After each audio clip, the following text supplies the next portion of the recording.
We are back, and I don't know if you noticed, but we changed locations. It's gotten a little bit greener over here, and that is because we are with our friends over at SmartRecruiters and their newly minted CEO, Rebecca Carr. Welcome. Yeah, thank you for having me. This is fantastic. It's the small touches. I mean, maybe you can see our friends here, Chad and Cheese, who are so nice to lend us their casting couch here. Yeah. But first and foremost, congratulations on the new role. Thank you.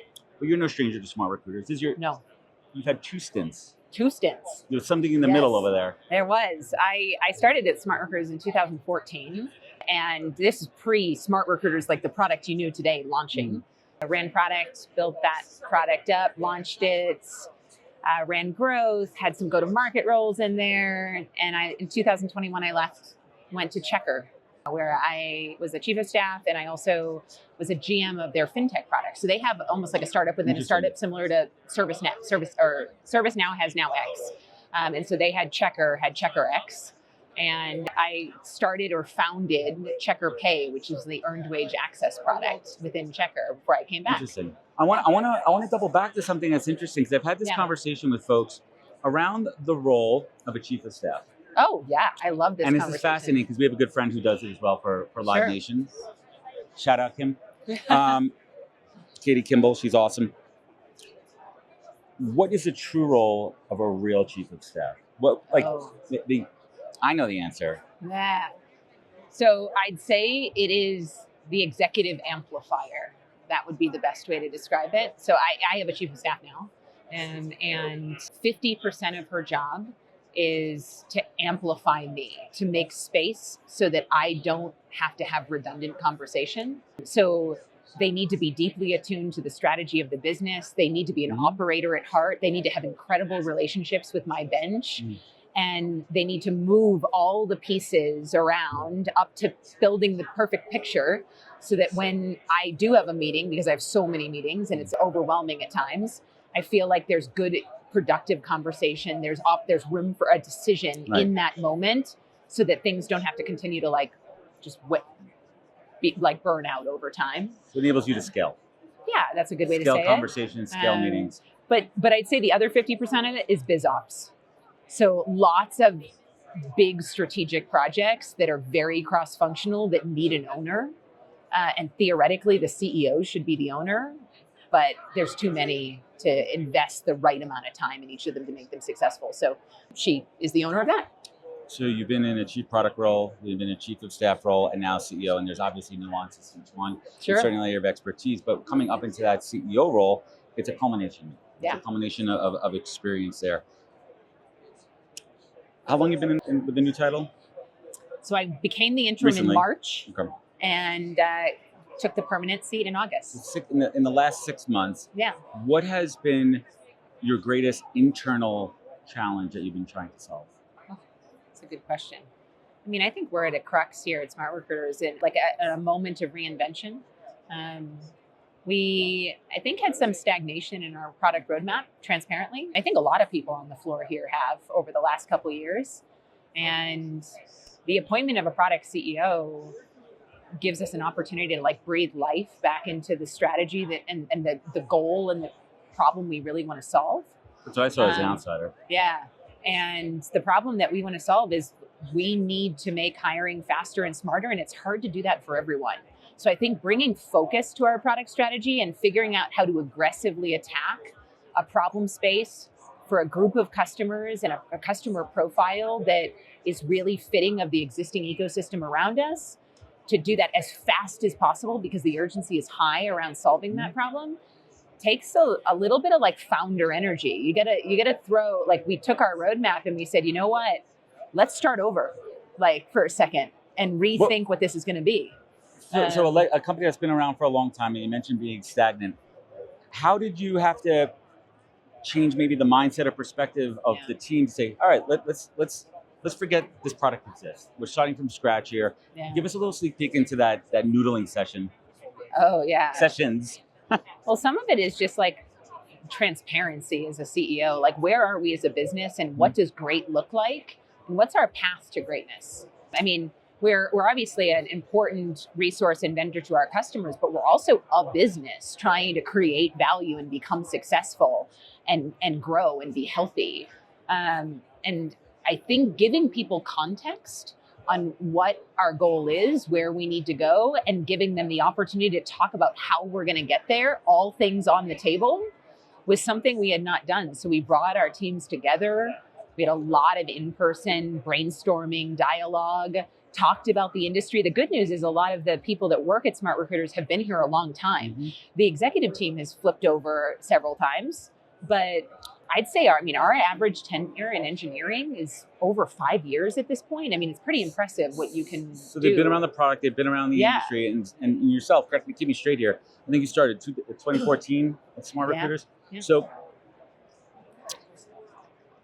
you've seen this company grow, you've seen it become stagnant. Where was that roadblock when we talk about being stagnant? Was it from a technology perspective? Was it from a process paralysis perspective? Yeah, well, some of it was macro, I'm sure. The pandemic threw a wrench in a bunch of things there. The way that people work is fundamentally changing. Therefore, the things they need from the product is changing. And the product ecosystem, the vendor ecosystem, has been waiting, I think, for the world to say, this is what we need from you. The reality is that technology is accelerated well past recruitment, what recruitment would define as their core needs now. And what they could use and what they could do real time. And user expectation is shifting dramatically. And so for me, this moment is about recognizing the urgency around the problem and being a bit bolder. We have all too frequently, the ATS space has invested in incremental improvement, and that's not where we're at now. So, yeah. What was that big moment during this iteration process? Was there, I'm sure there was multiple light bulbs. There were multiple ones, but was there a cornerstone one that you decided to build on as the cornerstone? I think what unlocked it, and maybe it's you could attribute some of it to me, but also to the bench of people around me. It's just having a bunch of people at the table that actually care, versus just running a P&L. Yeah. I think that we all really genuinely care about each other. We care about our customers. We care about solving the problem, and then saying it is our prerogative to solve the problem. So let's do it and stop just talking about it or finding another channel to sell to a different country in this region or otherwise. Not expand, but let's focus on making the product better. Yes. And I don't think that operator CEOs that sometimes exist in the space and come in, they have great chops and expertise in running and growing businesses.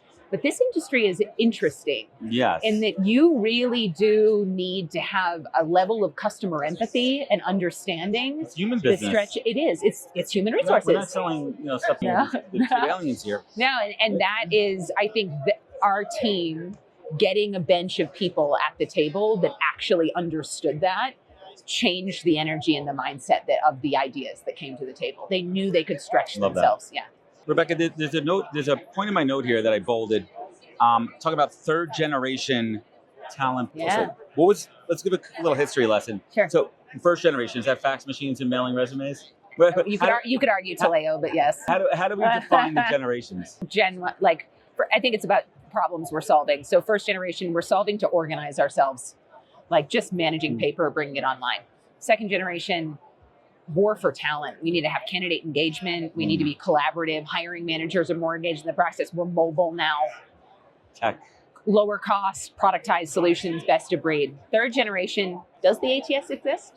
It's a good question. Do we need the ATS, or what is next? What is next? What is next? Frankly, I want to go on a petition to get rid of the word ATS because it's so first generation in the way that it's framed. It's more like management, engagement, and communication, and everything. Yeah. And just the tracking is a terrible word for where we're at. But the reality is the people that are hiring don't want to log into an ATS. And a recruitment process is clunky and rigid in some scenarios. The reality is the person hiring, the person making the critical decision, wants hiring to be in their flow of work. They want it to be so easy to consume in the same way that when Apple launched Face ID, you just did it because it felt like the right thing to do. Right. It felt natural with human. It was natural. It met your need. It felt secure. There was no reason not to. Hiring should have attributes associated with it that are very similar in the same way that we have consumer tech that you just given to us and we adopt. I think there's a way that you can drive personalization through user experience that we have not had before, largely because a lot of vendors care about the UI. So let me ask you this: as a leader, you walk the floor here, Yeah. and at its core, what SmartRecruiters does is not unique from what it's Fair. providing. Yeah. Obviously, features, Yeah. customer service, you have Of differentiators course. here. Yeah. But when you walk the floor here, as a practitioner in the space and as also a leader of an organization, not to name names, but what catches your attention from a tech perspective? So maybe like, oh, that's pretty cool. Well, I quite appreciate people that try to be focused in what they're trying to do. There's a lot of big platforms that have gone broad and not very deep. And though I understand why you reach for market share, you're solving maybe a customer problem in one segment or region, it's easy to be pulled in that direction. But I think some of the best tech on this floor are the people that have like stayed very true to their ideal customer profile. They niche down, they Yeah, focus on it. and exactly the problem they're doing. So like we're sitting on a booth across from Seek Out. They are trying to solve talent attraction and sourcing. And that's what they want to do. That element of the process. And it's a hard thing to do. Of course it is. But is. the more that they invest, the more that they double down, the more it works. And I think some of the point solutions and specialists that have done this very well are actually going to be very well positioned in the next 18 to 24 months in a moment of consolidation, because consolidation is going to start to happen. The best tech is going to stand apart. And if you're a little diluted, that's a tricky spot to be in. You can't be everything to everybody. You'll be nothing to nobody. To everybody. Let's talk about the process. I'm a practitioner. Yeah. I'm in the trenches recruiter. What, generally speaking, is broken? Is it a pipeline situation now where the fire hose is open from There's a candidate lot of perspective? volume now. Yeah. Where are the break points right now, and how is SmartRecruiters and your current products solving this? And because there's also less recruiters available. Teams are unfortunately laying off people, and the first to go, unfortunately, are recruiters. If the company's not hiring, first to go are recruiters, which is unfortunate. Also, side note, I don't want to go on my soapbox here, but companies, if you're letting recruiters go, they're great salespeople, they're great customer service. See if there's another role for them within the organization. One of our, we have skills, we have people too. We pulled back on hiring last year at some point. And actually, instead of laying off the recruiters, we have put them in more like SDR and sales support roles. You probably found some amazing folks. They're great. Then now, wait a minute. They're I really great. love what I'm doing. But also now we're hiring again, and so we can bring them back into the mix, which is fantastic. But if they don't want to go back. Yeah, well, if they want to go back, but I mean, as a product, as an offering, I think we're very focused on helping recruiters be more productive as a starting point, because they are doing a lot more with less.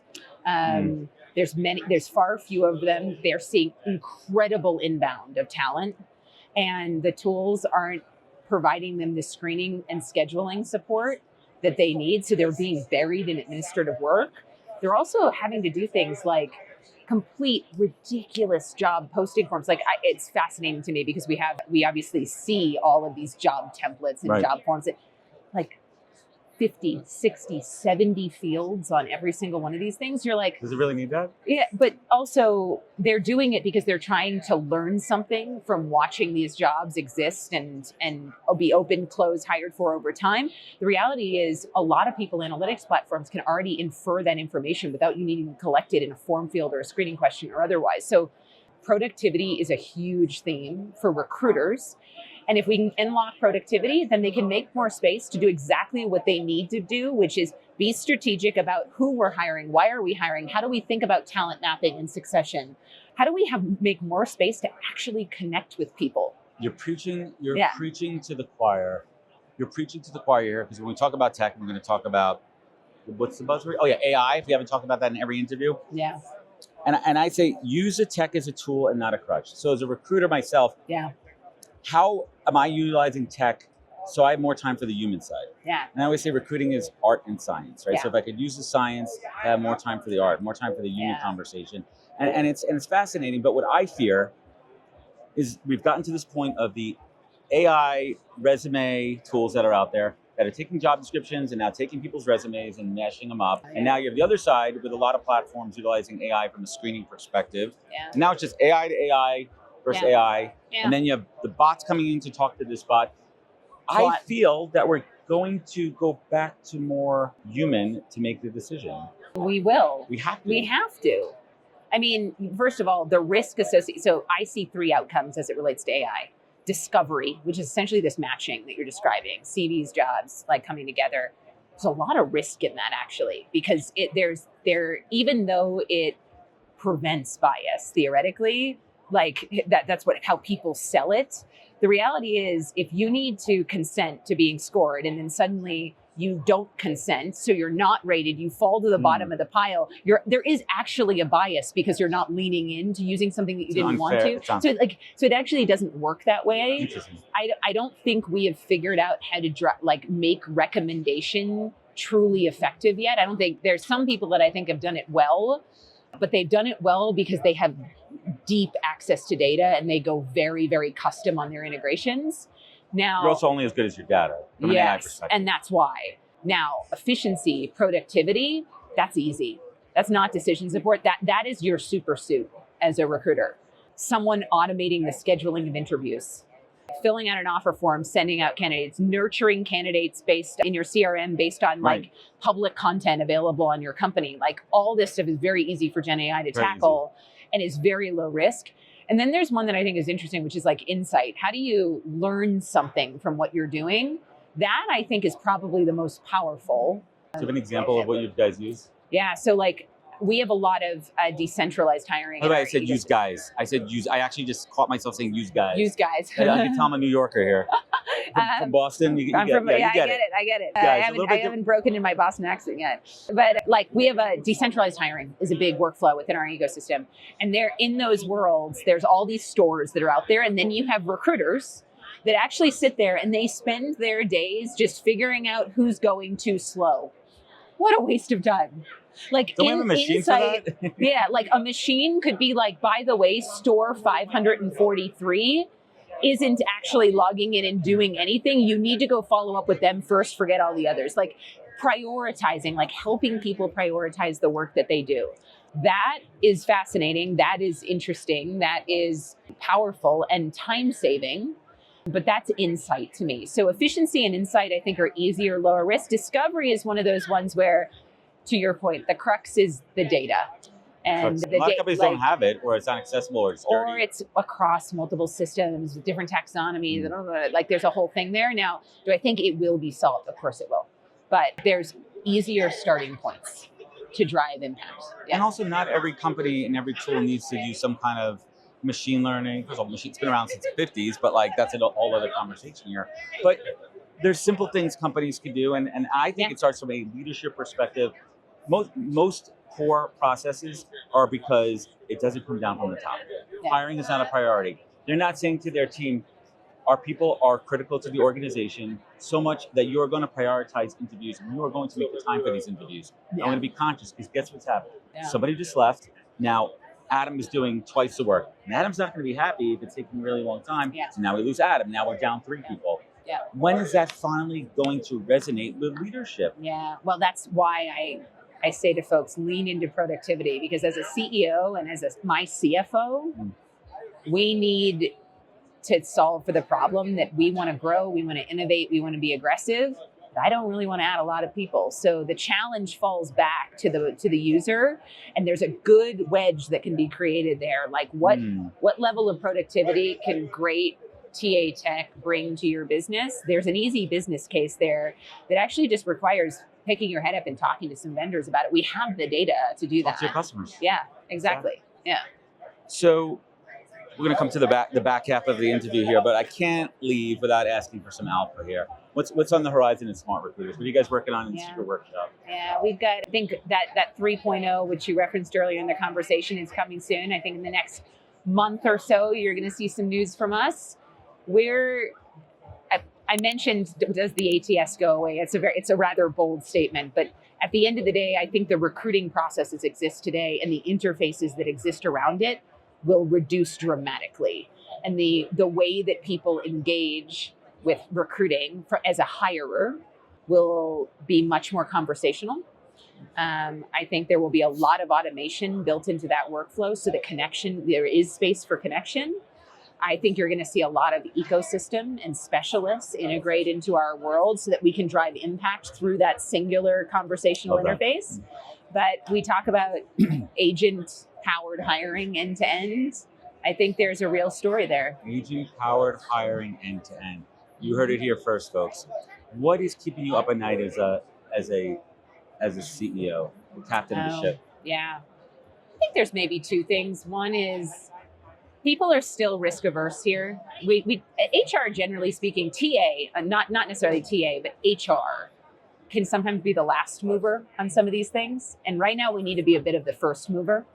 And I think pushing customers to really embrace and engage and give feedback and make time for this is something that I'm worried about.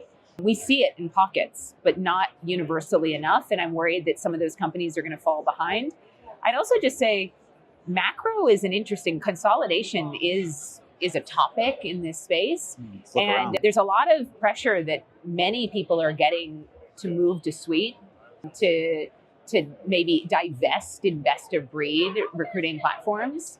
And that is because we haven't done a good enough job of building the business case as to why it's so imminently critical.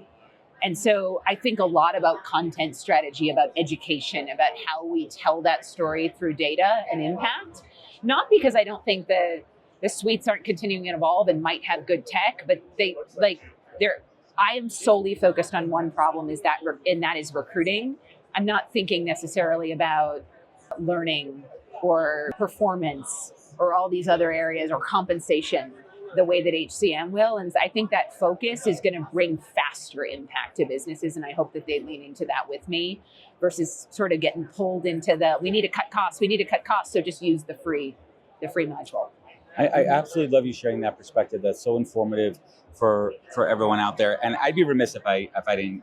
I love asking senior level leaders this question. Yeah.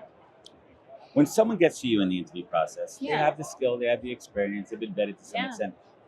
What's their secret Rebecca Carr question to really assess the character? Question. I ask them, what's the most impactful piece of negative feedback you've ever received about yourself? Ooh. It's going to show you a few things, right? Yes. Yeah. You'd be shocked how many people say, I can't remember the last time I got negative feedback. That's bullshit. Totally. Exactly. But also, I think, tell on how they think about learning. So I got this piece of negative feedback. This is why it had an impact on me. And this is what I did to change it. And how quickly I changed it. That's important. You said I've conducted over 450 interviews in the last 6 years. And I would say those 450 interviews, probably about 200 plus accomplished seasoned leaders. And it's the same, it's a version of that answer. Yeah. I want to know, how did you figure it out? Yeah. How did you specifically get to that point? Yeah. What did you do? Yeah. And that's really what it's all about here. So how do you balance it all? How do you find balance between leading an organization, working mom, balancing home, personal, business, travel? How do you do it? You love it. You love it. Because if you didn't love it, the stress and it would just overwhelm you. It's not worth it. My kids, my husband, first of all, my husband's a blessing, but they see how much I love it. They engage with it. They lean into it. They travel with me sometimes. Your career is, for some people treat their career as just a career. To me, it is my life. It is my passion. It is what I want to do. So it's easy. It's easy to dedicate time to it. Right. If you love what you do, you'll never work a day in your life. I mean, I kind of call bullshit on that too, but we'll get there. So last but not least, thank you so much for your time. Yeah. It's been an incredible conversation. Of course. Love what you guys are building. I've used it as a practitioner. I mean, SmartRecruiters has been around for a long time. Yeah. And you guys are definitely doing something right there. And you've reached a level of success that a lot of people are striving for, but everyone defines it differently. Rebecca Carr, how do you define success?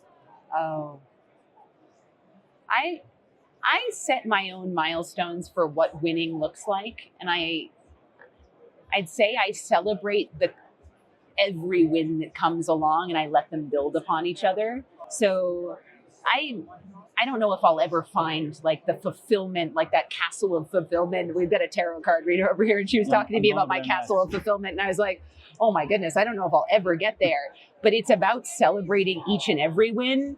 I as long as I break it into chunks, I chip away at that success, and I feel good about it my day. But I think for me, my team and my people and how engaged they are and how much they believe in this company is success to me.